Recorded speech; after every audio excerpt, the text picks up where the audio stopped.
Hi, everybody. Ian Bremmer here. Still New York, still really hot, still in the middle of coronavirus. But today, going to talk about U.S.-China because so much is going on. I mean, the latest headlines, you've got fire department showing up at the Chinese consulate in Houston because they're burning all of their papers in containers outside. This is following the United States government telling them they have a few days to close their consulate, claiming that Chinese officials have been involved in espionage out of that consulate facility. The Chinese response is that this is unacceptable, sudden escalation from the U.S. side. They're almost certainly going to close an American consulate in return, tit for tat. It sounds like the consulate in Wuhan, there are 5 U.S. consulates in China. There's also Hong Kong, but it's very hard to believe that they'll cut out Hong Kong. That would be a much more significant escalation. And, most of the direct escalation on things like tariffs, on things like diplomatic hits and the rest, those are coming from the United States. But pretty much everything is getting worse in the U.S.-China relationship. I mean, no matter what you look at, the Uyghurs, Hong Kong, Taiwan, South China Sea, technology, Huawei, economic trade, investment, intellectual property, openness to media and journalists, student visas, blame for the coronavirus, and of course, the borders between the two countries are closed. Now, some of that is because the Trump administration has taken a tougher line on pre-existing and continuing Chinese behavior that no one's much happy about. I mean, the behavior, not the American response. And some of it is because the Chinese have themselves taken escalatory policy steps, like ramping up suppression with these million-plus Uyghurs in forced re-education camps in the country, or the unilateral decision to implement a new national security law in Hong Kong, ending Hong Kong government autonomy as had been committed to and provided by the Chinese government. Now, the interesting thing is that the response to China is broadly supported. When I say broadly supported, I mean, first of all, that the massive backlash against China is not just about Trump. I've been talking to most of Biden's senior advisors on the foreign policy, national security side and the economic side, and they don't like Trump, obviously, and they don't like his mode of diplomacy. They don't think he executes well. But when you ask them about the actual content of policies on all of the issues I just raised, they don't really have significant disagreement. So that is between Biden and Trump and their foreign policy teams. They're pretty aligned. Between Democrats and Republicans in Congress on China, on almost all of these issues, they're quite aligned. Between the American corporate special interests, with a lot of influence, of course, over the U.S. regulatory and foreign policies, and the government. They were much less aligned 5-10 years ago, not wanting to say bad things about China because they were trying to get more business themselves. Many of those companies now feel like their own businesses in China are less sustainable. They are much more willing publicly to come out against China and ask for government help. That's particularly true with the tech firms. And as you know, the tech firms in the U.S.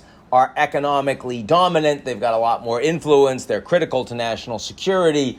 And so that really matters. And then you've got other countries. I mean, if this is just a U.S.-China fight, then you would expect that other countries, many of whom are not happy with President Trump at all, would be trying to stay on the fence. That's not happening. The response to the Hong Kong decision led to a very sharp reaction from the United Kingdom. In fact, sharper than the American reaction. The coronavirus cover-up in China led to stronger calls for an independent investigation from Australia than it did from the United States, and that wasn't coordinated. The Indian government has decided to ban TikTok and 58 other Chinese apps. That had nothing to do with the U.S. That was a response to the Chinese sending troops to contested territory in the Himalayas and responsible for killing some 20-plus Indian soldiers in that border region. So, the fact that so many countries around the world, most of which are American allies, but not all, are engaged in backlash against Chinese policies implies that Xi Jinping is doing a lot that's wrong at this point, that either his policies are bad or he's implementing ineffectively. And I would argue that both of these cases have been problematic for him. Now, there's a question, can we fix it? And certainly that's going to be challenging because it's President Xi that's largely been moving in this direction. I mean, if you ask where the broader changes are in the world, are they in the U.S. foreign policy, in reality, or China? Most of the changes have been from China.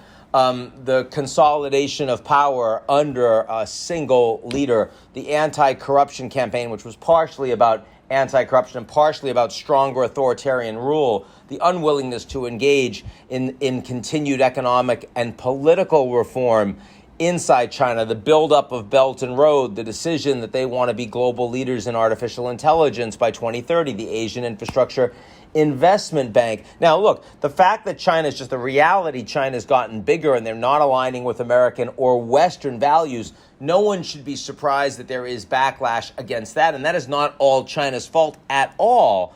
But a lot of the assertive, heavy-handed use of Chinese political, economic, and in some cases, military and technological influence over countries that need them a lot, that has certainly led to a lot of backlash that has nothing to do with the Chinese versus the American system. It has to do with a country throwing its weight around. The United States has been on the wrong side of that on many occasions historically. Secondly, not only is Xi Jinping moving in this direction, but the United States is not prepared to compromise. I mean, again, the fact that this is broadly bipartisan, that the U.S., is looking for scapegoats, and not just President Trump, but a lot of people are saying, why are things not going the way we'd like them to go? A lot of people are blaming China for that.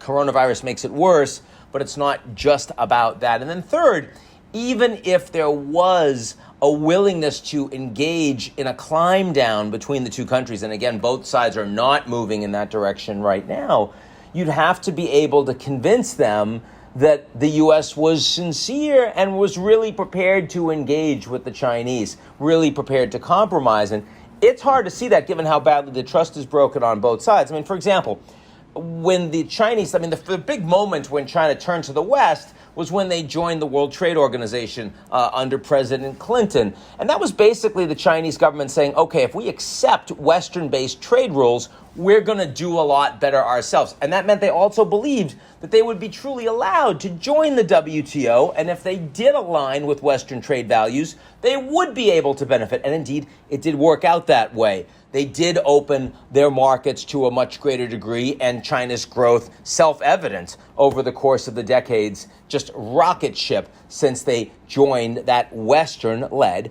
organization. Now, could that happen for data, for technology? If the Chinese government was willing to adapt to a Western rule set in terms of the treatment of data and surveillance and allow their private sector companies to actually run with rule of law and not be controlled by the government, would it be credible that there would be an organization, a regime that the Chinese could join and align with, and would they actually see benefits? Would they be allowed to? I mean, number one, that doesn't exist in the West right now, such an organization. Number two, the President Xi is moving in the opposite direction. I would argue you would need a change of leadership. And number three, the United States is driving a lot of this unilaterally through its dominant tech firms. So I think for that to happen, two things would have to occur. One is you'd have to see much more alignment on multilateral values and standards between the Americans and the Europeans. That's not happening right now, but it could happen. Certainly Biden much more pro-Europe if he were to win in November elections, and the Europeans were able to continue in a stronger pro-European track with Merkel, Macron, but also with strong technocrats running Brussels, as we've seen now on climate, on tech. That's possible. But the other piece of this is Xi Jinping would probably need to go. And that's interesting, right? Because if he's seen as failing over the next year, he was supposed to only get 2 terms. He forced through the end of term limits, just like Putin just did in Russia, and, could potentially be president for life. But that doesn't mean it's a slam dunk. And if there's a belief among Chinese elites that Xi Jinping is actually driving the country in the wrong direction, and you got rid of him. You actually moved him aside for a more technocratic, a more pragmatic, a less overtly nationalist Chinese leader. You could see a pathway for a WTO-type moment between the Chinese and the West on technology and data. That would be a really big thing, but we are on none of those issues heading in that direction right now. We're heading in the opposite. In the interim, since we're not heading in that direction, what could we do? Well, we need to try to guard against mistakes and overreach. And we still do need to work together. Let's keep in mind that, we do a lot of trade with China. We buy a lot of goods from China. We don't want that to stop anytime soon because it will cost Americans and others dearly in our pocketbooks at a time when massive unemployment and the economy is contracting. Our universities get lots of money from Chinese international students that pay full freight. We don't want to kick them out. It's one thing them coming to MIT and studying artificial intelligence. We probably don't want them to do that as long as tech is on this path.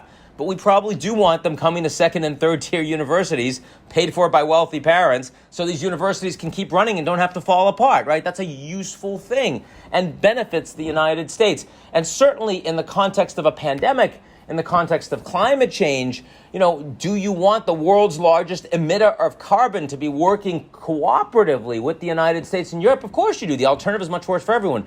Do you want the country that has the greatest amount of data on coronavirus and is driving ahead in some of the vaccine and treatment developments work and is also producing the lion's share of the world's personal protective equipment for frontline healthcare workers? Do you want them working on supply chain with the West? Of course you do. So if those things break, we're all going to get hurt. So we have to recognize this is not like a Cold War with the Soviets where we wanted them to lose, and there really was very little interdependence between the United States and the Soviets, between the West and the East Bloc. In the case of the U.S. and China, Europe and China, Japan and China, there's actually a lot of integration. These are the world's two largest economies, and breaking that would be a real problem for all of us. So a really tough one I think about an awful lot. Hope you found this worthwhile, and I'll see you guys all real soon. Have a good weekend and avoid people.